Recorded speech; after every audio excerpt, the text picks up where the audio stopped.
Micah 6:8. Micah 6:8. He has shown you, O man, what is good. And what does the Lord require of you? But to do justly, to love mercy, and to walk humbly with your God. And the O Lord add a blessing to the reading of His Word.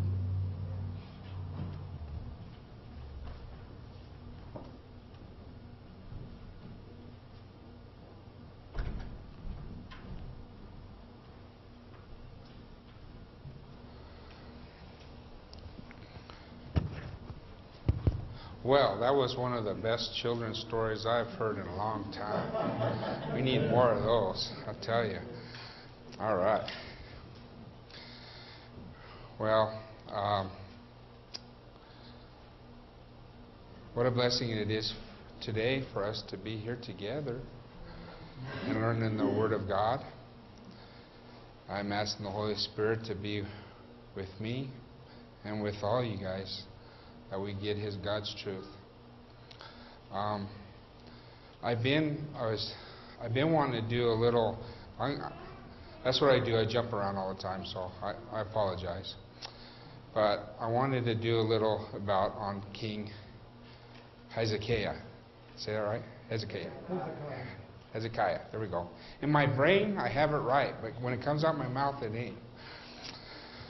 And I just thought how sometimes, I was telling Richard, sometimes I didn't do my lesson. I was working on my scripture, on the scripture today, or for today, and I didn't even go into the lesson that we had for adult class, and until later after it was done. And I was like, oh wow, there's a lot in here. And then especially when Richard was talking up front, how much he brought things that hopefully I can touch. And it just isn't amazing that the Holy Spirit,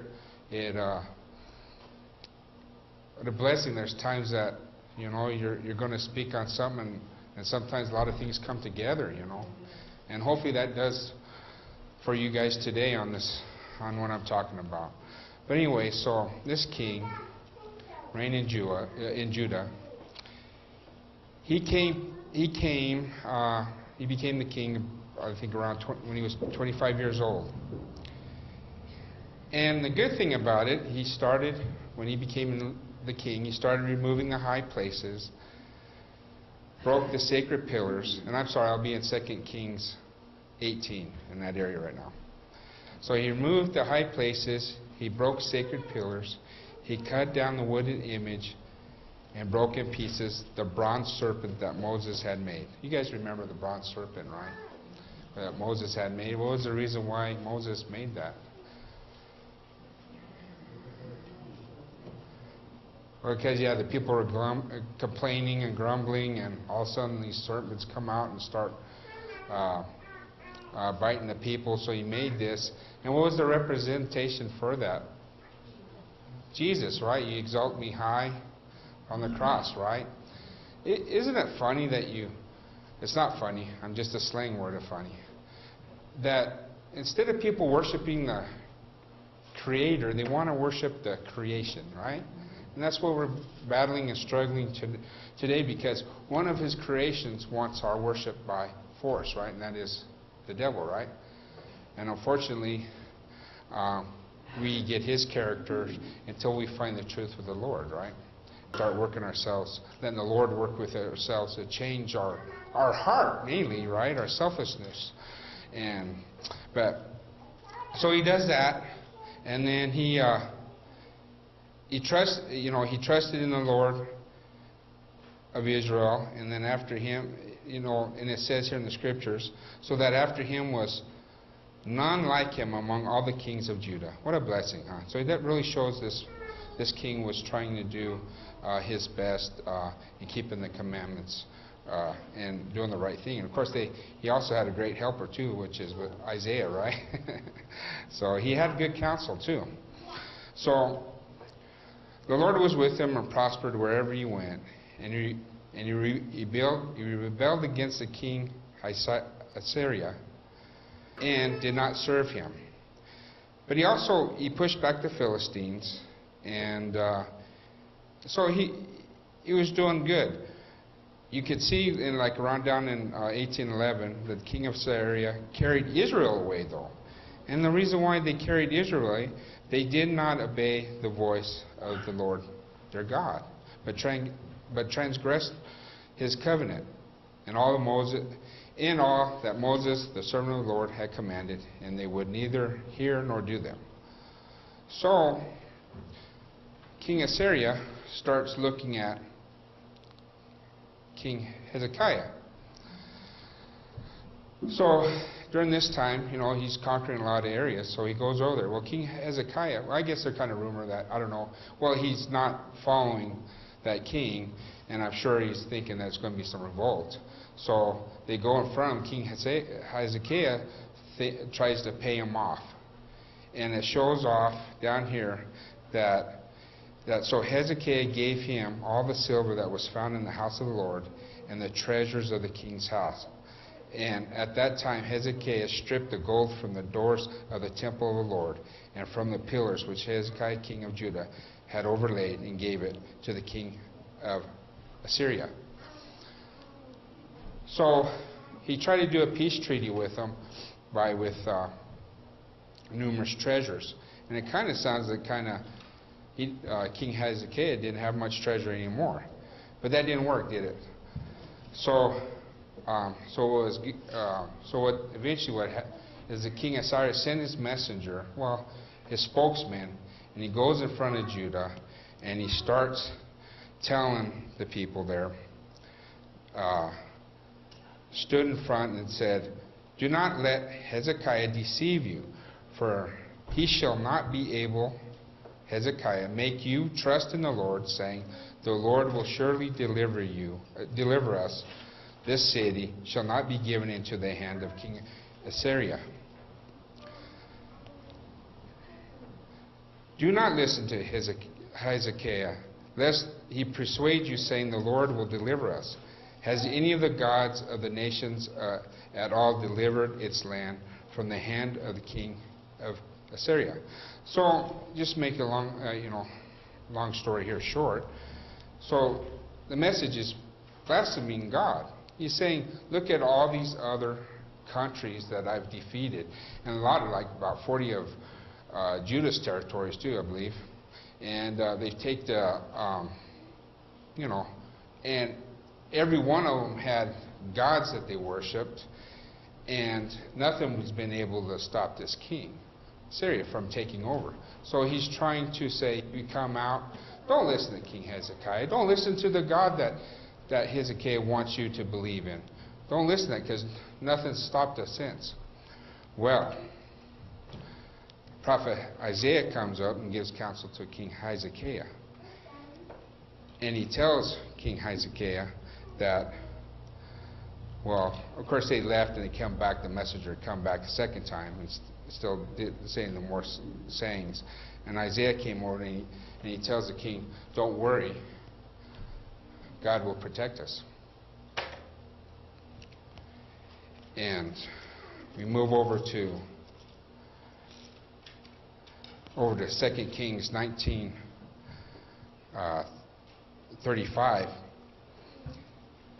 And it says here, and it came to pass on a certain night that the angel of the Lord went out and killed in the camp of Assyrians 185,000.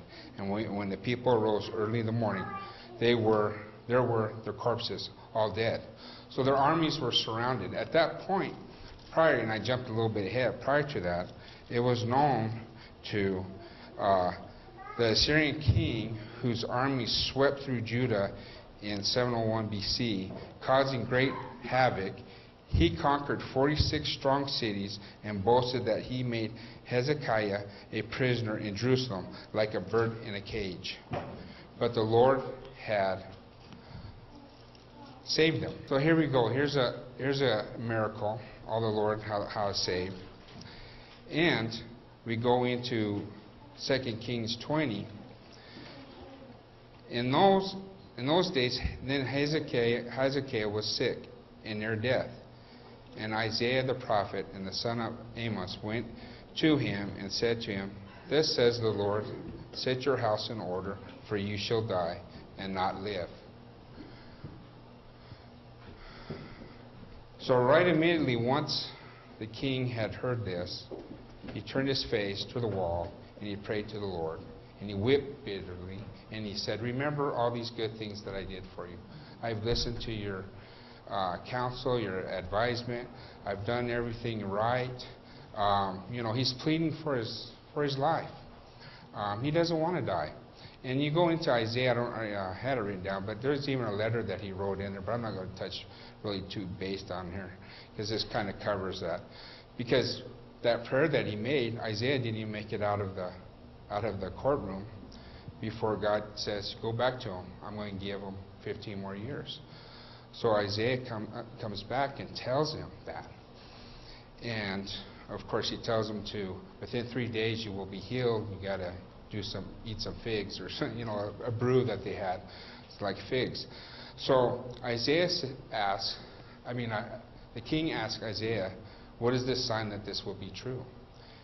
And so Isaiah asks the Lord, and the Lord reveals to him that there's two things that he can do. He can either bring back the dial back, the sundial back, or the shadow. Let's see, exact words here. Shadow dial back, either forward 10 degrees or back for 10 degrees. And of course the king says there's nothing about going forward, but it would be if it goes back. So it does. So you have a couple things, and I briefed over the Bible. We got a couple things here. So what do you think has happened? When Moses brought out the Israelites, of course we know God brought out the Israelites, but Moses brought out the Israelites, and all this stuff that was happening. What was happening to around all the other countries once this was happening through their life? Well, they're hearing that. They got a God that's protecting them, right? This is what happens. So God saves them from King Assyria, and then it's also, the word gets about how the king has lived. But there's like our lessons, what we're looking on. There's also, because the sundial went back, well, at that time there were some sun worshippers, right? So when they see that, wow, and then these wonders, they hear the stories and everything, and it's Babylon. And they end up sending a couple representatives over to find out what's going on. They hear all this good things that's happening there in Judah with the king. And then, well, what do you think? The king was told them all these blessings that God has done for Judah, and I'm healed, and that's the reason why the sundial went back. He did all that, right? No, he didn't do that. He didn't do that. There's nothing that says that he even did any blessings to God. He just opened all the treasure houses. Remember, he was taking the gold off of the doors, giving it to the king. But you look in 2 Chronicles 32:22, the nations, when he got healed up, and after they defeated the Syrians, thus the Lord saved Hezekiah and the inhabitants of Jerusalem from the hand of Sennacherib, the king of Assyria, and from the hand of all others, and guided them on every side. And many brought gifts to the Lord at Jerusalem, and presents to Hezekiah, king of Judah, so that he was exalted. Didn't we talk earlier about exalted? Not all of us were here in the Sabbath school lesson, but exalted in the sight of all nations thereafter. So what do you think happened here? So the Babylonians envoys come over, and so Isaiah the prophet went to King Hezekiah, and he said to him, what did these men say, and from where did they come to you? So Hezekiah said they came from the country, from Babylon. And he said, what have they seen in your house? And so Hezekiah answered, they have seen all that is in my house. There is nothing among my treasures that I have not shown them. So, I mean, how I read it, prior, it sounded like he started being a poor king, didn't have much treasures. But when the blessings that God gave him, and because he was also receiving presents, I think his heart got a little exalted, right? So unfortunately, Isaiah said, because of this, the word of God, word of the Lord, behold, the days are coming when all that is in your house and what your fathers have accumulated till this day shall be carried to Babylon. Nothing shall be left, says the Lord, and they shall take away some of your sons who will be descend from you, whom you will beget, and they shall be eunuchs in the palace of the king of Babylon. And then King Isaiah went on his knees and he prayed and wept bitterly. Please do not let this happen. Please. Just like he did when he knew he was going to die. Is that what he did? He says, the word of the Lord which you have spoken is good. For he said, will there not be peace and truth, at least in my days? I mean, I can't honestly say that I'm just saying what the scriptures. I mean, he could have prayed, he could have, but it's not documented in here. It's almost like, well, at least I'm okay for a while, my kingdom, and this happens here. But it's a start of it. Of course, we know that, I mean, this is, I don't want the impression to say, because he made this mistake, that's why they became in Babylon. But it was just a little start and chooses, because we find out, because other leaders, other kings, and other people that would not listen to God's counsel, that's why they ended up in Babylon, right? Okay. So, then I wanted to talk about another, Naaman, the leprosy. And this is back in 2 Kings 5:5. Or 5, or no, I'm sorry, Naaman, it's 5. Now Naaman, commander of the army of the king of Syria, was a great and honorable man in the eyes of his masters, because by him the Lord had given victory to Syria. And he was a mighty man of valor, but a leper. So they do a lot of, so they went out on, they went out many times. They go out on raids and stuff, but they ended up bringing back a young girl, a captive young girl. And this girl ended up working for Naaman's wife. And Naaman's wife, see, so here's a captive girl, and who knows what happened to her family, because I'm sure raids ain't very good, right? Not too many survivors. And so this girl has compassion on this man, on her master, I would say, or at least was talking to the wife. So you would presume, I would presume that they probably treated the girl fairly good, I would think, and she seemed like she cared. And so she tells the wife that there's a prophet who's in Samaria that could heal this leper, that could heal the disease for Naaman. So what's nice is Naaman listens to this little girl. I'm sure they help with the wife, and decides to go to his king and tell him this. So you have this captive girl, slave, giving a counsel advice to a commander, and he's listening. So they end up send a letter to the king of Israel, saying that, hey, I'm sending Naaman over here so he can be healed, that he can be healed. And of course, what does that king do? He thinks it's more of, oh, they're going to come attack me, and he even tears off his clothes and tears off his robe. And there was a prophet in there. It was Elisha. So Elisha tells the king, don't worry, let Naaman come over here, take care of it. So Naaman shows up to his place where he's living, and Elisha sends out a messenger and says, all you need to do is go down to the Jordan River, dip down into it 7 times, you'll be healed. And Naaman's like, really? So he gets mad and furious. What's so great about this river? I could have done that in back home, I got 2 different rivers I can go. It's cleaner than this one. And he leaves. He's furious. He's mad.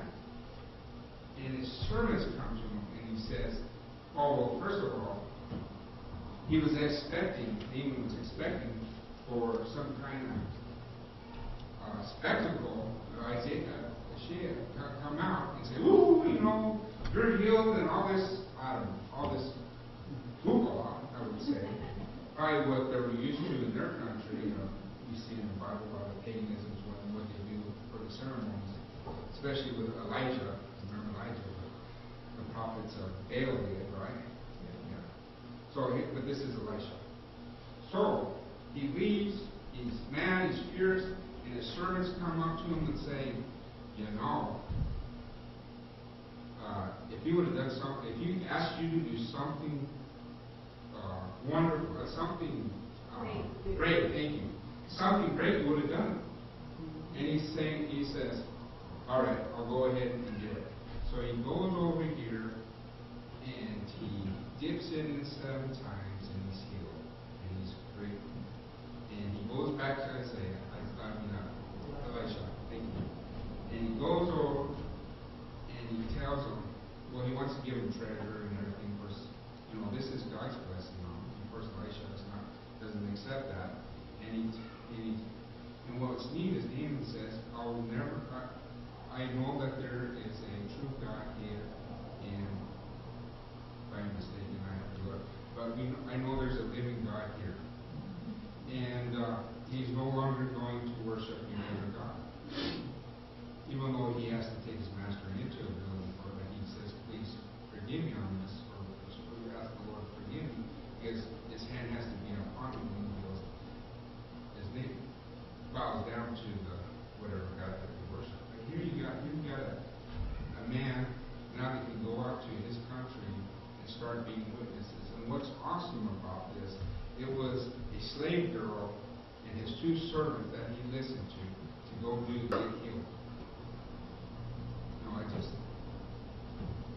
I just think that's what I'm trying to get to is God's counsel is sometimes small. It's not always these big, great things. Are you like, this is not my thing. I'm doing the best I can. But, like I tell my wife, whoever steps up there, whoever stands and gives out the message, I'm listening for God's word. And that's what we do. We're not, we live in a world of entertainment and excitement, and everything's going, and we get caught into that. And the real truth of the world is middle stuff and learning the Word of God. So, anyways, here you've got a Gentile, which we all are, that listens to a captive girl, a slave girl, and 2 servants of it, and he gets healed. And now he's going to be planting seeds for where he's at. Now because he's a high official, right? He's a high commander general. I wonder how much. It'd be nice what's in heaven, look in the books and see how much this man had taught his nation. But so then we go back and we go to Solomon. Here's Solomon. We know his dad, which is King David and Goliath, and his dad was David, and David gave him some counsel before he became king. But the one good thing that Solomon did, he asked for wisdom, and wisdom brought so much blessing because he asked for wisdom from the Lord that it blessed him and blessed his country.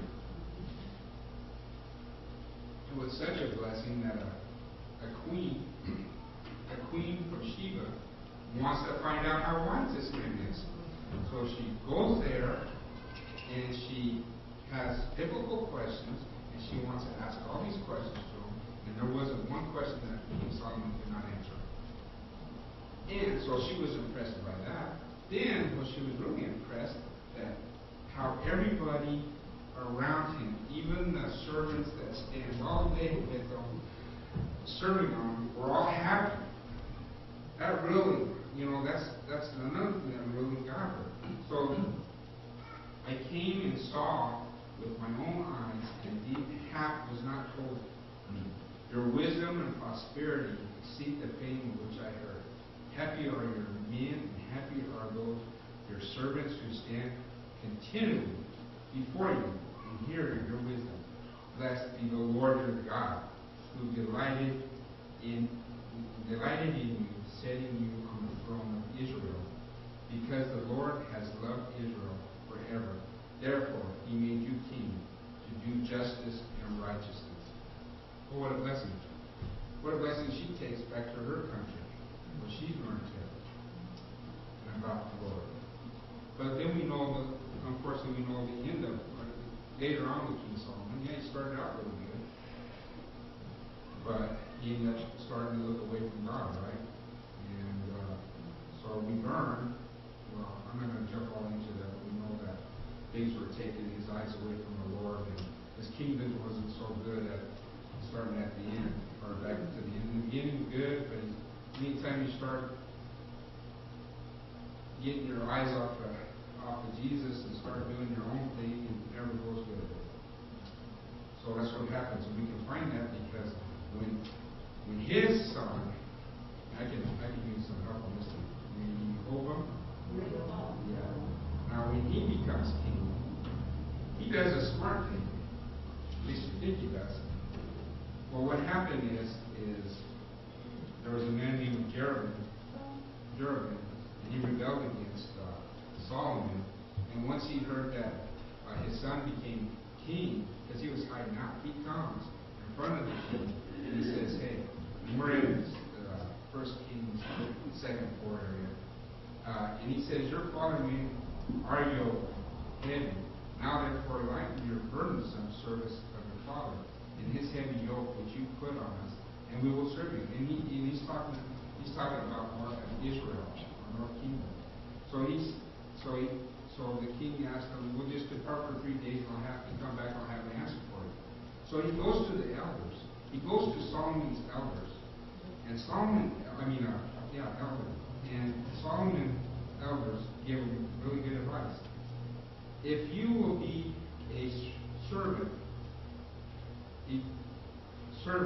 to these people today, and serve them, and answer them, and speak good words to them, then they will be your servants forever. Well, that was good counsel, man. So, Solomon had good counsel. He probably wasn't listening to it. I wouldn't say he wasn't listening to counsel. We have it, So, here's good advice right there.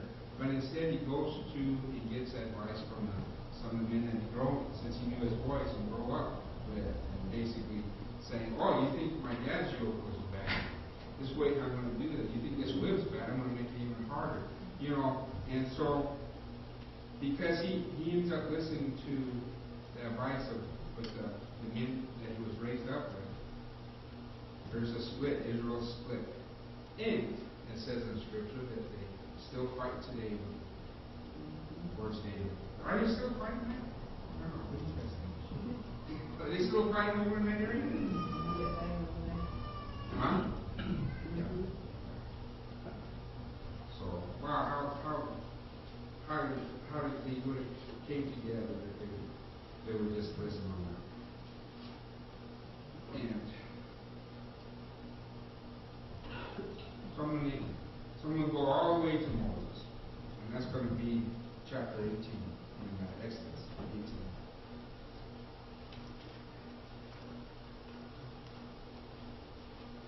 Moses helps deliver the Israelites out of Egypt.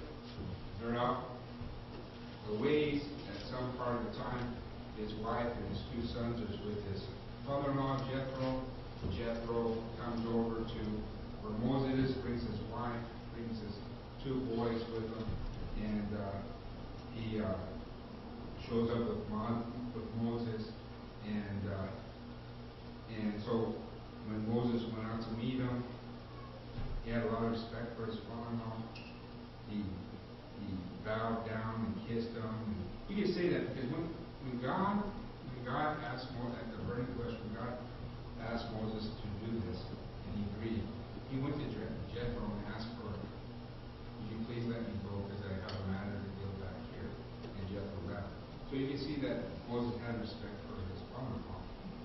But anyways, he went out there. But the first thing that Moses does, he tells Jethro everything, all the blessings that God has done for them, and how battled with Pharaoh, and how they reached here, and everything. What honor, and it was such a blessing to Jethro. It was like, true, there is a living God. This is a living God, and He's the one that decided to this burn. He got a burnt sacrifice. They sacrificed some things, but he's praising. Moses is praising about God. Jethro's now he's praising about God, and it's just wonderful, just everything. What a blessing, I mean, that's the first thing Moses does. He doesn't say, "Oh, look what the Lord's done for us." So Jethro sees the next day that Moses is up there. This is done by 13. So the next day, Moses sat to judge the people, and the people stood before Moses from morning until evening. So when his father-in-law saw that, he's like, "Man, that's a lot of waiting around. That's like you got a long line. One guy, here, you got a long line to deal with whatever disputes, and then still trying to teach people about God and everything, and the statutes." So Jethro asked him, why you do this? He said, and Moses says, "Well, when they have a difficulty, they come to me and judge between one another, and I judge between one another, and make known the statutes of God and His laws." And Jethro says, "I'm going to give you counsel." And he says, "The thing that you do is not good. I'm going to give you counsel." He says, "Both you and these people who are with you will surely wear yourselves out, for this thing is too much for you. You're not able to perform it by yourself. Listen now to my voice. I will give you counsel, and God will be with you. Stand before God for the people, so that you may bring the difficulties to God. And you shall teach them the statutes and the laws, and show them the way which they must walk, and the work they must do. Moreover, you shall select from all the people able men such as fear God, men of truth, hating covetousness, and place such over them to be rulers of thousands, rulers of hundreds, rulers of fifties, and rulers of 10. And let them judge people at all times." So basically what it's saying, you're going to start, if somebody has a difficulty, and they're going to talk to the lowest person. They can't deal with you, go on the next. Because this lower person can probably handle the majority of it. So only small amounts are going to go higher. And Moses is only going to judge very little at that time. And it's kind of funny, governments are set up like that. You start with the lower court and you move it up. Not all Supreme Courts see all cases. Only certain cases that they see. Even though that they requested going up there, it's resolved at other levels, and it doesn't make. I mean, that's it here in the United States. But it's like not only did Jethro give advice for Moses, he was giving advice for the people, because I can just imagine it for mine. It's like I'm going to use this example because it just recently.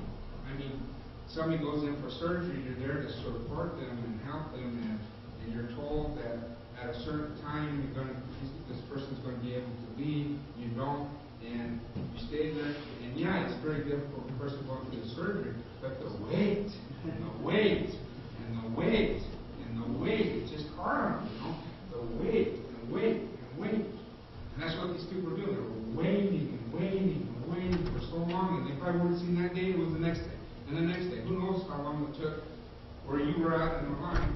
Who knows how long it took you to see Moses for your gift of healing, whatever you're doing. So basically what really the sermon is, I just used a few of the examples here in the Bible that I thought were very, here you got Moses that actually speaks with God. God actually speaks to him. He has that relationship, but God still uses somebody else to help him out. And that's what I'm trying to say. Is God's counsel? Are we listening to God's counsel? Are we judging if this is God's counsel or not God's counsel? The other day somebody gave me some counsel, and at first I was thinking about it, and then the person said something that went against what he gave me the counsel for. His counsel wasn't working with it to me now. So, without getting too many descriptions, so are we judging the counsel, or are we hearing God's counsel God's Word, because this is the number one. Jesus is the number one counselor, and then the Word is his number one counselor. Are we hardening our heart to the truth of his counsel? So,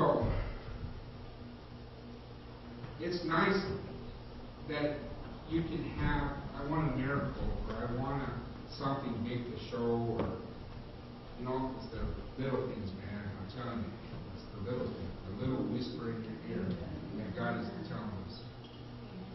In Proverbs 12:15, the way of a fool is right to his own eyes, but he who heeds counsel is wise.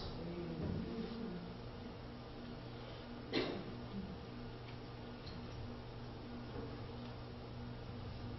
I'm going to go to Isaiah 9:6. Isaiah 9:6.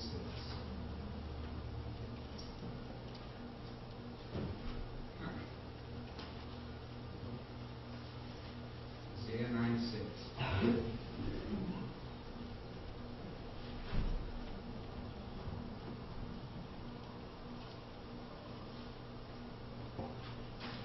Isaiah 9:6.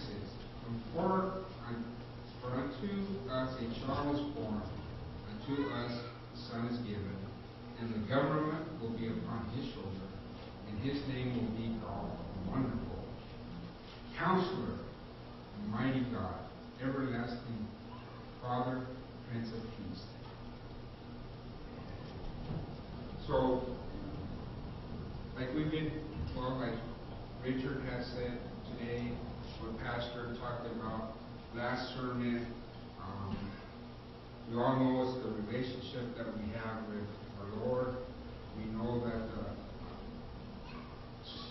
everything is from the heart. Are we going out there being a servant? Are we hardening our heart?